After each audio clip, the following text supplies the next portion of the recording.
I guess all linked to this idea of prevention and how do we ensure that more people have a good later life, which is the goal that we have at the Centre for Ageing Better.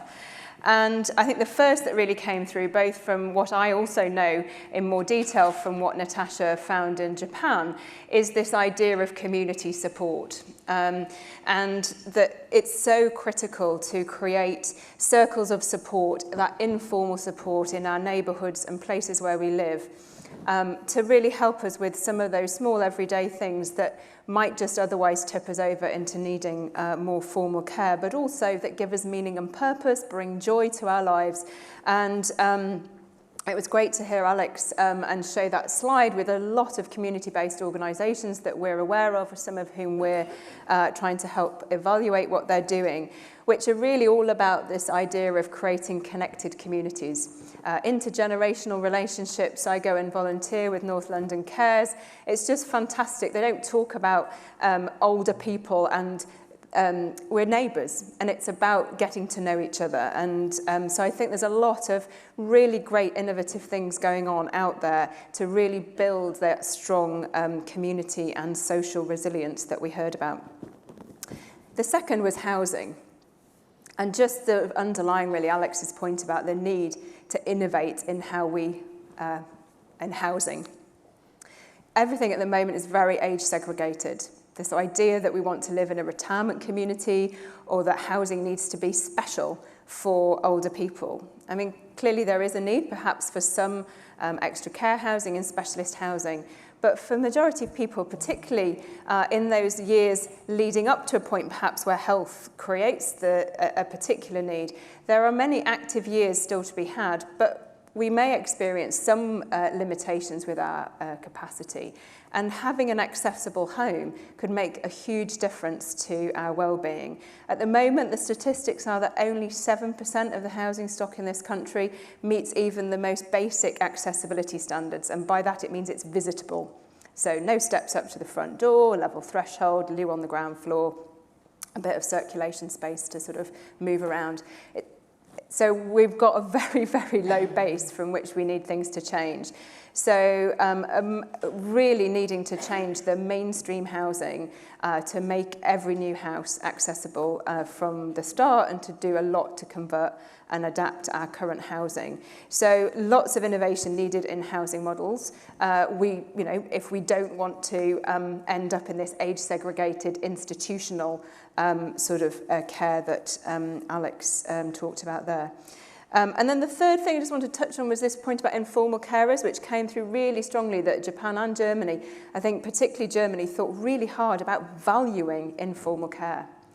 And, you know, the idea that carers allowance, I mean, it is an absolute pittance, and there needs to be a really, really honest discussion about what we should pay for the value of that informal care, because otherwise we are mostly women exiting the labour market to do that caring, and that is leaving them much more likely to spend their own later life in poverty. So those gender inequalities in caring that, you know, are there for small children, they carry on with care for older adults, for elderly family members. The other thing is they do lead to an exit out of the labour market at the moment. So we're really pushing hard to see carers who are in work. So we know that it's one of the leading reasons why people fall out of work in their 50s and 60s. Is one of them is health, the second is caring. So things like we've heard there, flexibility, rights to leave, rights to return after a carer's break, are things that are going to make a massive difference to people's ability to remain in work and to combine that with caring responsibilities. So I think recognising that whatever we need to do on funding and all the things that I'm sure we'll all debate, it was really refreshing to sort of hear as well that we have to put this alongside other changes. Otherwise, the pressures on the formal system will just be too great. We won't have the people in terms of the workforce, and we won't have necessarily, let's hope we'll have more money. But so let's also think in the round about prevention, about housing, about community, and about informal carers. Thank you. Sharon. Thank you, and thank you both for your presentations. And one of the things that I was really struck by from you, Natasha, was the point you made about the lack of public discontent about the state of social care in this country. And it's something we hear a lot.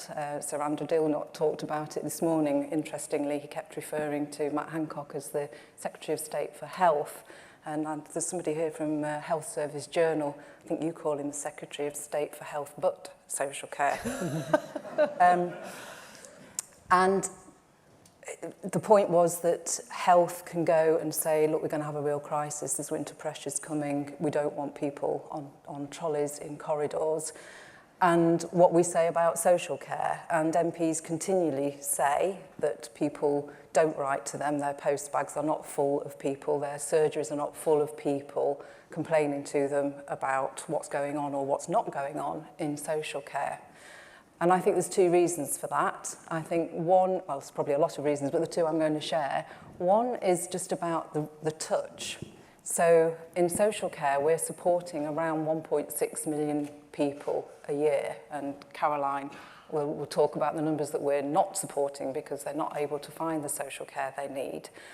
But the numbers in health are huge. I think it's something like 500,000 people a week using accident and emergency services, and that's just one small thing. All of us have a connection with the health service. We're born usually in a hospital. We use NHS services, but not that many of us engage with social care. So there just isn't the same level of traction.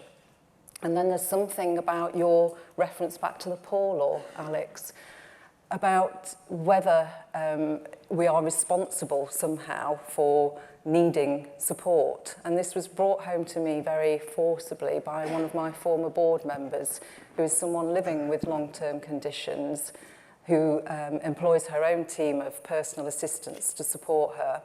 And she just asked me, Sharon, why is it okay for me to be ill, but not okay for me to need support? Couldn't answer that one. Still can't answer that one.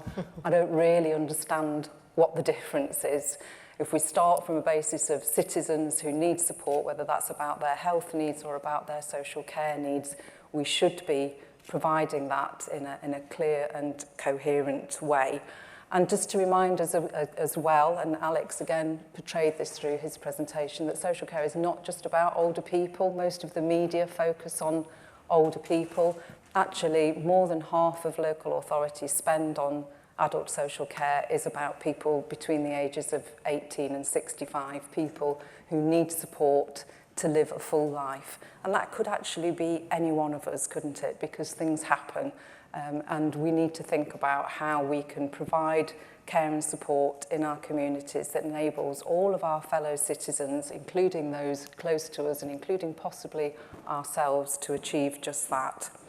And you would expect me to therefore reference the workforce. So we have a very big workforce in adult social care, but as has been said, a massively undervalued workforce. And again, one of the things that I noted from your report, Natasha, was that the flat rate of pay for social care providers has had a real challenging effect on the workforce because it's depressed wages. Well, let me tell you, we cannot afford to do anything that is going to depress wages in social care anymore. I have said numerous times, and I'll carry on saying it, that it is a source of national shame that the social care workforce is talked about as a minimum wage sector. It should not be. They are providing care and support for the most valuable part of our society, our loved ones.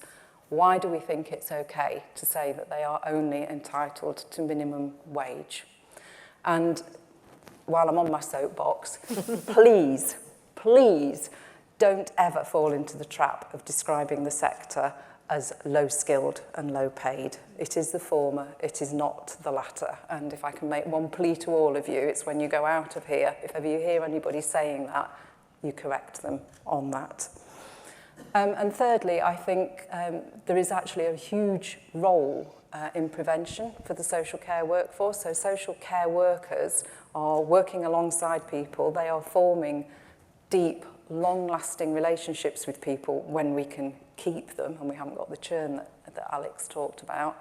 And so who better to work alongside people to look at things like diet, like nutrition, like exercise, like smoking cessation, like managing drug and alcohol use and many other factors. And yet, are we making that link? I don't think we're making enough of it. So I think there's huge amounts that we can go at.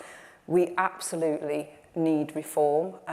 I like elements of the Japanese model, I like elements of the German model, and I'm also interested in looking at what's happening in Australia. And indeed, we can even look closer to home, can't we, about integrated systems in Northern Ireland and Scotland.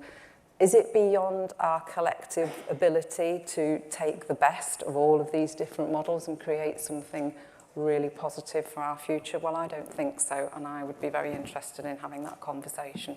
Thank you very much, Caroline. Oh, lucky me, I get to follow all of that. I think this might be one of those panels where we're in danger of all being in violent agreements. So I don't know if I can say anything a bit edgier to sort of gee us all up a bit. I think one of the things I thought, listening to both those two really good presentations, was how different they were. And therefore, I felt a bit sorry for the Green Paper officials trying to write this thing, because what exactly are they there to write about? You know, so is this about funding? Is it about, when you think about who actually receives care in our country, it's an enormously diverse range of people. And although the care may look the same, it means very different things to people depending on their situation. So you might be talking about a learning disabled young man who's got hopefully a long life ahead of him. It's crucial that he is empowered, he's supported, he achieves his potential, he has, hopefully a personal budget to help him do that, personal assistance. There's a particular feel to that. Then you have people, I think, in midlife who develop horrible conditions like MS, MND, become very seriously ill, and they need often more personal care. Or you have people with mental health problems that might have gone on for a long time, like the example that Alex gave as well. And then you have older people. And when we're talking about older people, we're in a different ballgame altogether. And I do think this is partly why the discussion about social care is so difficult with the public, because most of the public associate social care as the thing you need when you're not coping so much and you're getting towards the end of your life. And if there's one thing we still really, really struggle to talk about in our society, it is, after all, death. And the fact that you're probably going to need, if you're going to need social care, you're most likely to need it in the last couple of years of your life. People aren't stupid, they kind of know that. And I remember very soon after I started at Age UK, an older person said to me, you know, there's only two groups of older people. You're coping or you're not. And I think people are quite conscious of that, and that therefore makes it, for all the very good and powerful and empowering things that social care undoubtedly does, it's fantastic, committed staff, the marvellous work that happens through informal care as well. In the end, you know, people aren't stupid, and that's partly why people don't like thinking about this stuff, particularly when it comes to older people. And also, when you're talking about that, you're usually talking about personal care. So I never like to let Sharon down, not least because she's on my board. And I will talk a little bit about the fact that there are 1.4 million older people in our society who have some unmet need for care. And that's an unmet need for personal care. That's people who are struggling to do something like wash, dress, get out of bed, cook a meal, just organise those very basic day-to-day things. And a lot of the work that we do in Age UK, and really where the system essentially focuses around older people, is about whether they are or not getting those sorts of needs met. And of course, it's that particular group, particularly frail older people, who are really of most interest in lots of ways to the NHS strategically, because, and that's why there's quite a lot in the long-term plan about them, because this is where you see the interface of failing to meet people's care needs at that time in people's lives. You're absolutely setting them up to need a lot of medical intervention, possibly an otherwise avoidable admission to hospital, back into the whole detox debate and all the rest of it. So I think when we talk about social care, we might be talking about something that's quite preventive. We might be talking about supporting people to age well, which is obviously the meat and drink of what Anna and her organisation does. We might be talking about helping a younger person to have a rich and fulfilling life with lots of relationships. It's not to say that older people don't need relationships too. Of course they do. I mean, this is a relationship-based business. For whoever you are, it's all about that. I totally agreed with the comments about robots. You know, can't see robots doing this anytime soon. They might in the end, but they're not going to do it, I don't think, in the near future. But it's also, critically about how do we pay for older people to get the personal care that they need that they're really not getting. Just a little point about carers too. I totally agreed with what was said about carers and how badly they're being let down in this country. And you could compare the more generous systems in both Germany and Japan, whereas we pimp off informal carers here. As Anna said, the amount they get is a pittance. If you give up work altogether, the carers allowance is less than JSA. I mean, can you imagine it? It's even less than you'd get if you were in a system which is acknowledged to be pretty mean to people who are out of work because of the conditionality of wanting to get them back into the labour market, whatever you think of that. So, we've kind of ridden on the back of between 6 and 7 million people in this country for a long, long time. And the pips are beginning to squeak because there are more and more women like us, who are actually having to leave the labour market because we can't actually find good care for our loved ones. And to be honest, no one's ever cared very much about poorer women leaving the labour market, because why wouldn't you like that if you were the Treasury, actually? That's not a bad thing to want, really, because actually that's probably cheaper in Treasury speak and think than it is to actually pay for a decent care workforce. But what we're seeing now is actually all sorts of women, and men too, people like Andrew Dilnot even, people who are highly successful professional figures of both genders, finding there are care deserts where their parents or their loved ones are, and feeling they're facing impossible choices to know whether to provide care themselves or pay, or because they can't find someone else to do it. And the poorer you are, the worse it is. So I think there's lots to learn from Germany and Japan. I think they're the way to go. I very much hope the Green Paper will be brave enough to kind of surface some of that.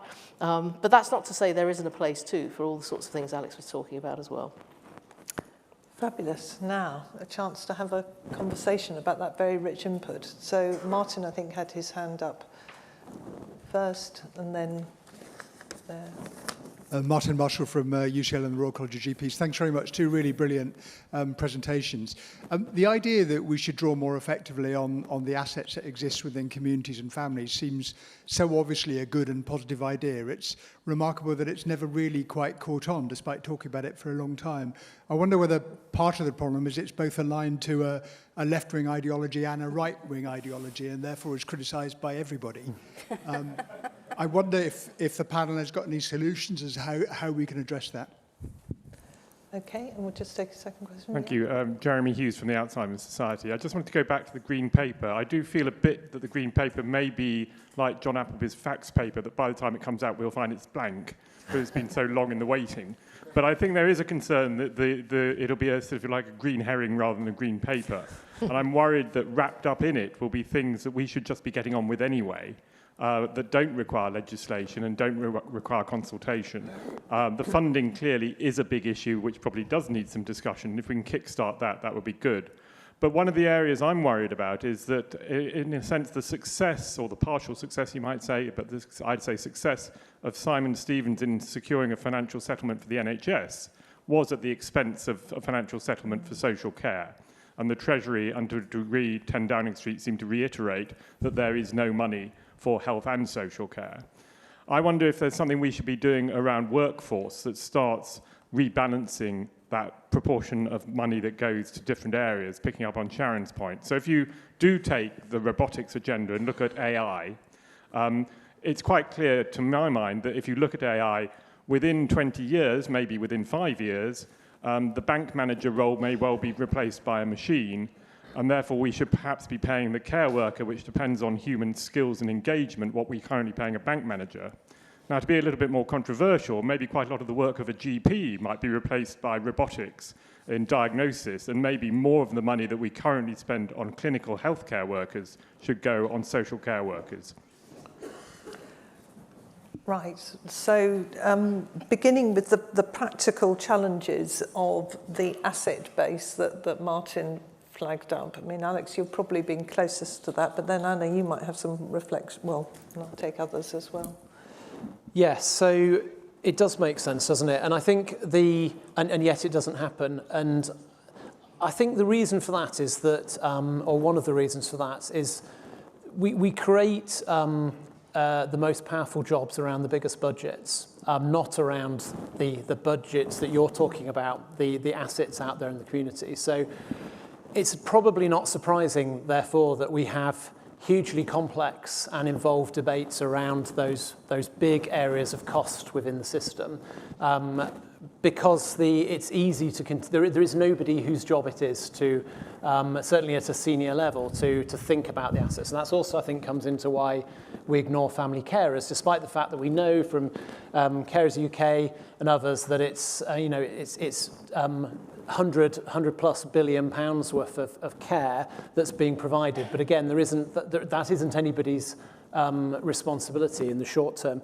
In theory, as we move towards this idea of integrated care systems, if they think about the system not just in terms of what they're responsible for, but about the whole area and the whole population, then maybe we move away from that narrow focus on just the assets of the state and start thinking about what people can bring themselves. And I think if we did that, we would take a very different approach to family carers, which isn't just about a small amount of money and some breaks. It's recognising that for a very large number of people, most of their care is provided by the family, with the state in a supportive role. So why aren't we treating those family carers as full partners in care? And that's about access to emergency support and to training and to all of those things that the workforce would expect and needs to care safely.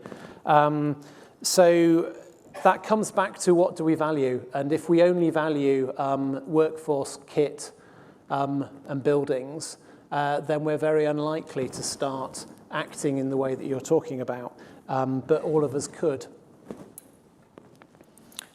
Yeah, I'll come in on that. So I think it's an interesting one about the sort of politics of all of this. And I think there are some difficult politics, particularly when we have a formal care system that is so badly in need of reform and funding, that to talk of, the role of community and the role of family, there's a real risk that it's seen that that is a substitute for a properly funded care system. There has to be choice. There are people who really do want to care for their loved ones and do want to step out of work, but at the moment that is, financially a penalty is paid for that. But what we also see are those who, out of complete necessity, so talking to some of those women who are not economically active in some of our poorer communities, as we did as part of our work around employment support and worklessness, if you're in your options are a very low paid job and you've got some care need at home, you cannot afford but to stop work and to care for someone at home because of the total lack. That is not a choice.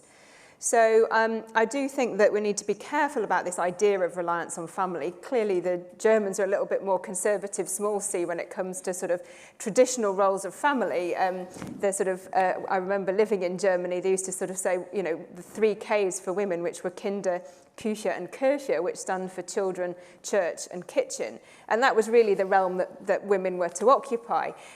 So in some ways, it's perhaps not surprising that they developed a system that effectively rewarded a sort of quite conservative model of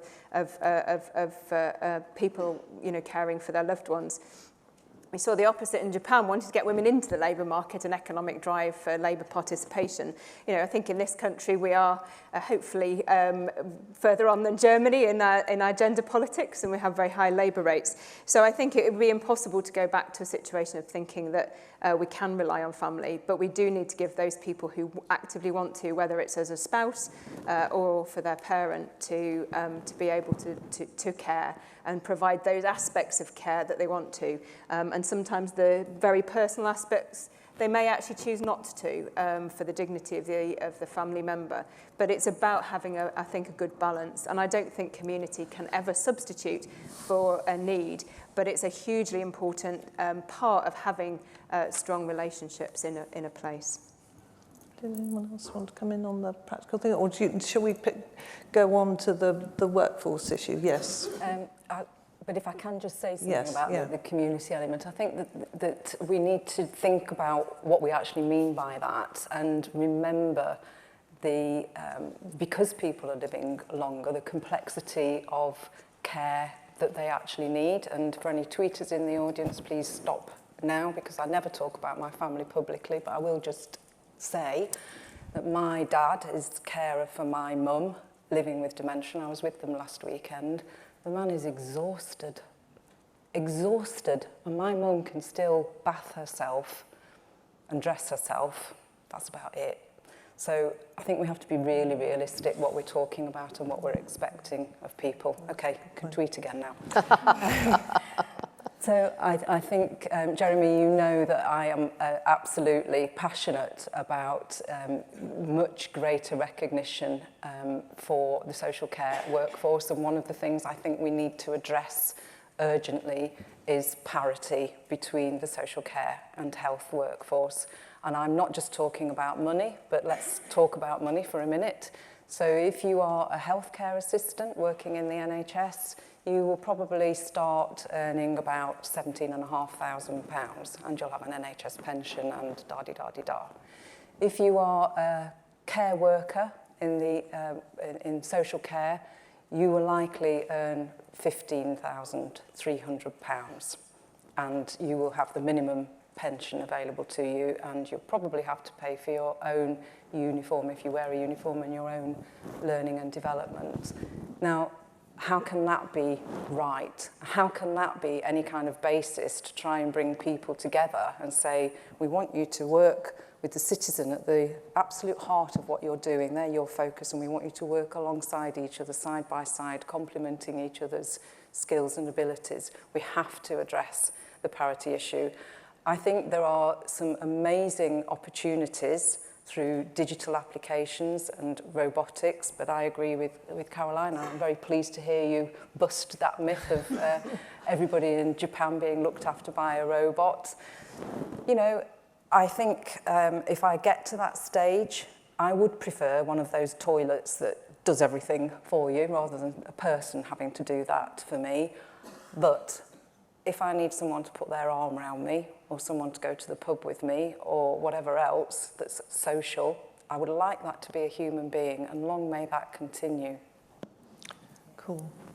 John, and then, yep. And then actually should go onto the table as well. Yep. So I'm going to commit a heresy again, which is, I was really struck by something Natasha said about the alignment between social care and the health system in Japan and Germany.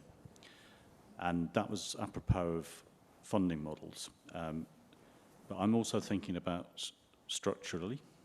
So I've talked to a lot of people in social care about what if social care was part of the NHS, and I then run out of the room before they can.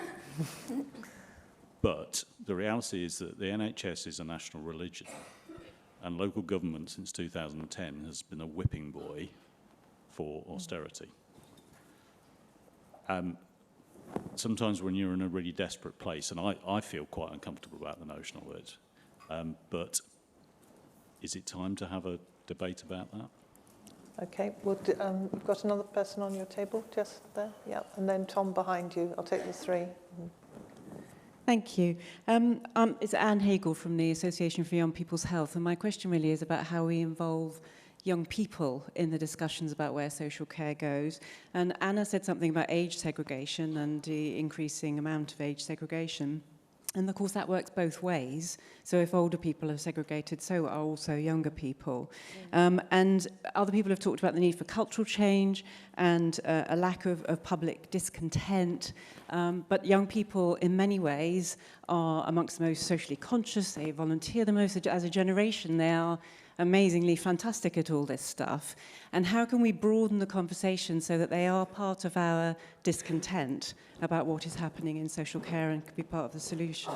Great. And just take Tom behind you because there's a cluster of you there, and then we'll take... Hi, Tom Downs, geriatrician in Sheffield. Brilliant presentations. I'd like to, Natasha, an observation and a question for you. Observation, I took a day's annual leave last year as a geriatrician and spent a day with a home carer.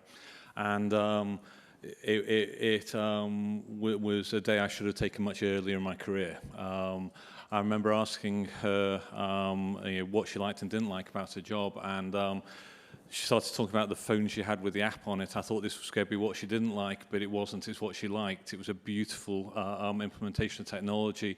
And she said, I'm out here on my own in the community.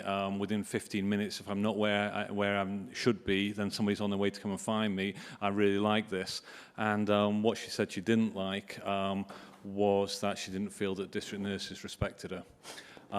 So when you make the point that it's not just about pay, it's about status, that really echoes with my experience.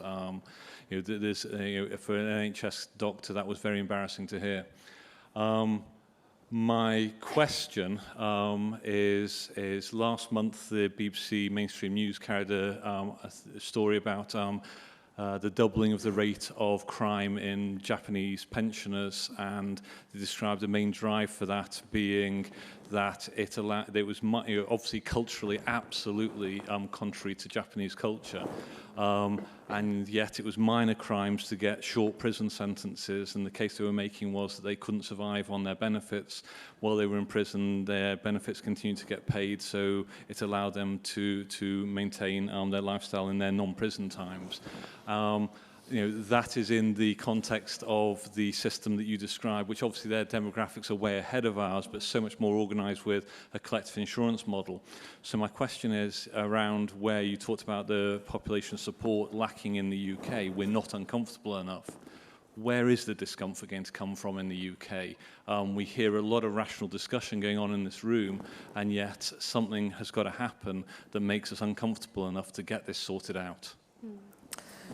Gosh, so three big questions. Does anyone want to pick up? Shall we take Tom's first, the sort of level of discomfort? What is? I must say, Tom, as I've been listening, that my head was going back to the closure of the long-stay institutions, which is actually where, and our level of discomfort after a number of very public reports was enough. Finally, it felt to me to drive that. We've had some exposure of some of the shame that has been described here collectively, but maybe not enough. But yeah, Natasha? I saw that article about Japan too, and I was quite intrigued by what that was about. I think some of the questions around how do we get to that point of discontent, I think it comes back to the issues that some of the panel reflected on about social care just not having that visibility, the same visibility that health has, and that you don't know what it is until you need it. And I think that's a fundamental problem that we have about how we have this conversation with the public.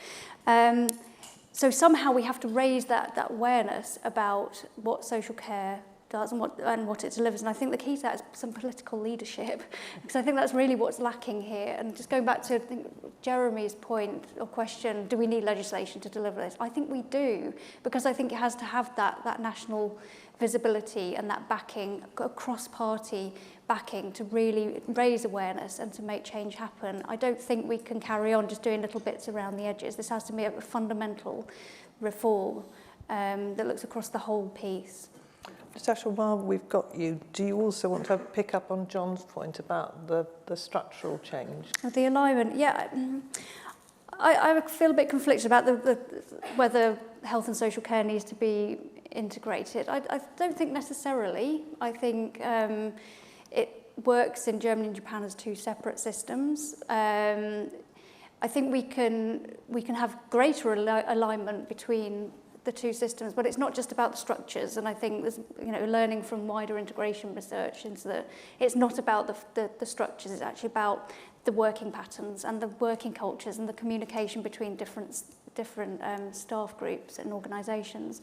I think we can have some national structures in place that facilitate greater integration, but I wouldn't necessarily call for a structural change there. Anyone else views on structures, or we'll move on to young people and their engagement? Yeah.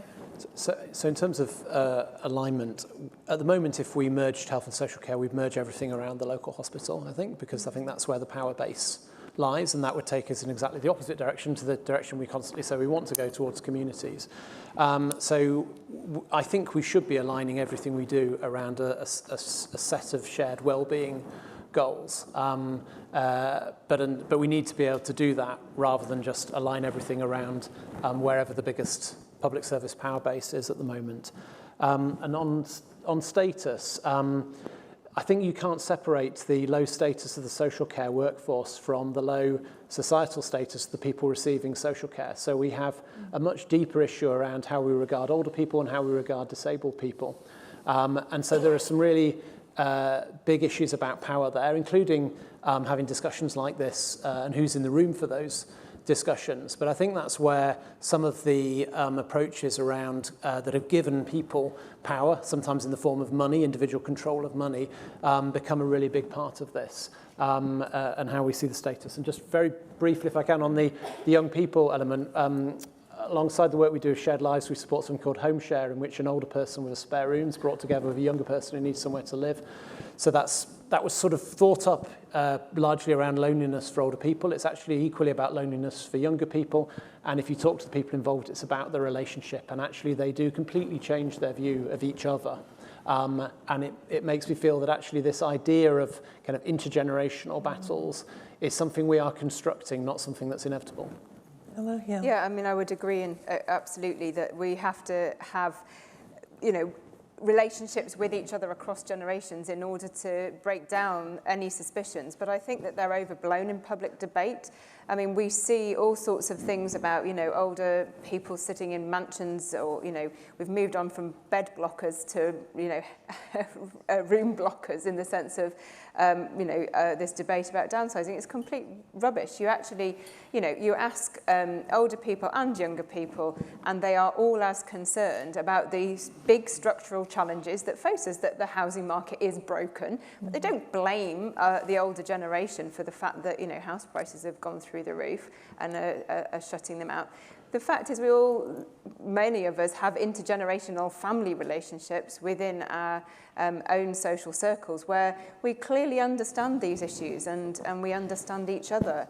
And yet it seems that, in public debate we get split off into, we're either baby boomers or millennials. Well, so I think really there is a need to engage everybody in a discussion about what's the future we want for ourselves. If we have, if we're unfortunate enough to have a stroke tomorrow, or, many of these things are things that we can all experience ourselves actually at any age.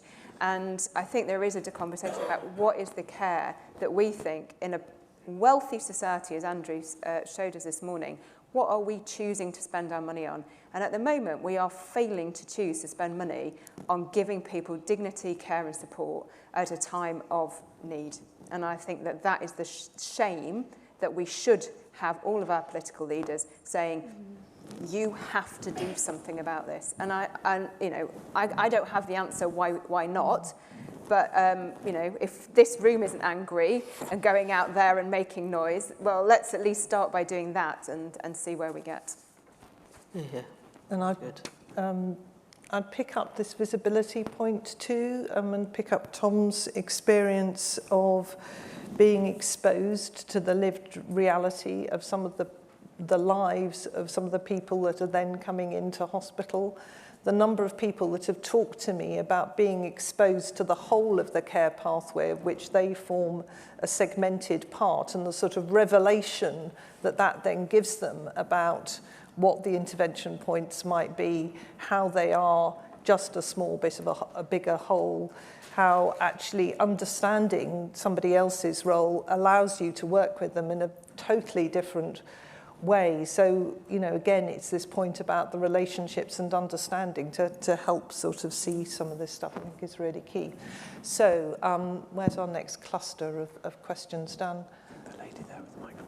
Lady there with the microphone. I'm so, the lady there, Judith. It's nice to be a lady, thank you. Some days. Very often I'm told that. Judith Smith from the University of Birmingham. I'd be just really interested to hear from some or all of the panel. What's the one main thing they took from Natasha's account of Japan and Germany? What's the one lesson we can take for our social care funding and services and approach here in England? Okay, and we'll take another couple. Yes, here. Angela Coulter. I'm interested to know what the panel think about direct payments / personal budgets. Are they part of the solution for the future, or are they part of the problem? I'm particularly thinking about knock-on effects on the workforce. Okay, I think we'll just take those two questions because those are directed at the whole panel, so that implies a lot of answers. So, Caroline, do you want to Yeah, I mean, on direct payments and personal budgets, I've got an email here from a commissioner of my mum's CCG, because I've had to contact her because I'm still waiting for her personal budget to come through. So I'm a little bit conflicted on that one. I mean, I think there's no doubt that the reason personal health budgets are quite popular with the government and policymakers is because it feels like a good way to disrupt a system that they think needs disrupting. The problem with it is it's a very slow burn way of doing it. It's a bit of an alibi for not actually taking coherent action from the centre to really drive change. And as you suggest really with your question, there is a problem about whether this then renders impossible more collective or more difficult collective approaches to meeting people's needs, sometimes regarded as somewhat old-fashioned, like day centres and lunch clubs and things like that. Although, frankly, we hear from a lot of people in Age UK who actually really enjoy those things and are absolutely desperate to see them closing all over the place because there's no longer the money to afford them. And I think that's probably the rider that needs to go with anything that we talk about in terms of social care. It's one thing to have a really good idea, but all the time we're trying to introduce really good ideas into a system that's essentially broken and chronically underfunded, and therefore you not only don't always get the benefits of the good idea, you sometimes actually end up with perverse outcomes as a result, which is one of the difficulties, I think, for politicians in sort of grappling with what to do about all of this. And to answer the other question, what's the one lesson, the most important lesson, I'd say, and I'm quite familiar with both systems as well, I think it's really simple. It's what they've both done is that they've accepted that the state has to be part of the solution, and we have to have a system that pools risk across the whole of our population. And that is really difficult, frankly, for this government to do because it's counterintuitive. That they always want to veer towards some kind of private, individualised solution, so we all have our own little insurance account or whatever. And the problem is, for all the reasons we've just discussed, social care does not have a profile that means that people want to save money into it unless they're made to do so. And so really, that's the big conceptual leap that those countries have made, which I think we need to as well, which is the need for the state to say, I'm really sorry, we're going to have to do this. We're all going to do it. If we all do it, we'll only have to pay a little bit each, and we can all be free of the huge anxiety of what's going to happen to us if we get older and suddenly develop a care need. Thank you. Sharon. So I'd love to be able to say, I completely disagree with you, Caroline, but I don't. I completely agree with you in terms of what needs to happen. So the first thing that needs to happen is that we actually need to do something. So that is about political leadership. And I think all of our fears is that the Green Paper, will it ever appear? If it does appear, how green is it going to be? Because it's been talked about a green paper, just to kind of put a few more floaty ideas out there. And actually what needs to happen is to seize the moment. And there have been a number of pieces of research done that show there is public support for some kind of taxation, however that's done. And the point I completely agree on is that this has to be that shared responsibility, a shared endeavour between all of us. You know, I have never had children. I never wanted to have children, but I've always paid part of my taxes towards the education system without any resentment. I want our young people to be educated, and I want disabled people and older people, whether they're part of my family or not, to have a good quality of life, and that has to be paid for. On the question of direct payments and personal health budgets, I think they absolutely are part of the solution, emphasis on the part. There are many things that we have introduced, and we run the risk every time we have a new initiative of saying this is nirvana, this is the panacea, and everything else is rubbish. So they will not work for everybody. I've heard individual employers, people using direct payments, talk about themselves as reluctant employers. They're using it because they just cannot get what they want in any other way. If there was another option, they would take it. It needs to be a more flexible system, so people can kind of flex in and out of it as their needs change, and it needs to be part of the solution. I think your concerns about what that might do to the workforce, there are two sides to that. So on the one hand, actually what we know is that people who use a direct payment or personal health budget or their funds through some other form to employ their own care and support staff usually pay them much more akin to pay levels in the NHS. There are stronger relationships because it's a one-to-one relationship. People are choosing the people that they're going to be supported by, usually from networks of people that they know. On the other hand, it can be fragmented, it can be lonely, and of course, if there is an issue of discord between the individual employer and the personal assistant, that is incredibly difficult for everybody. And we must recognise personal assistants as part of the workforce and think about them when changes are coming in, like pension auto-enrolment. Nobody thought about that when levels were being kind of considered about direct payments, and we have to think about people using direct payments and personal health budgets are employers. They have responsibilities as well, and they need to be enabled to fulfil those responsibilities. So I agree, obviously, on the point that we need to make social care another pillar of our welfare state. If we want to go back to this morning's discussion, it has to be collective, and we do need to pool. And for whatever, for historical reasons, social care has never been seen in the same way as healthcare. It's always been more individualised, means tested, and so on. So I think we do have to elevate it and put it alongside the NHS in that sense.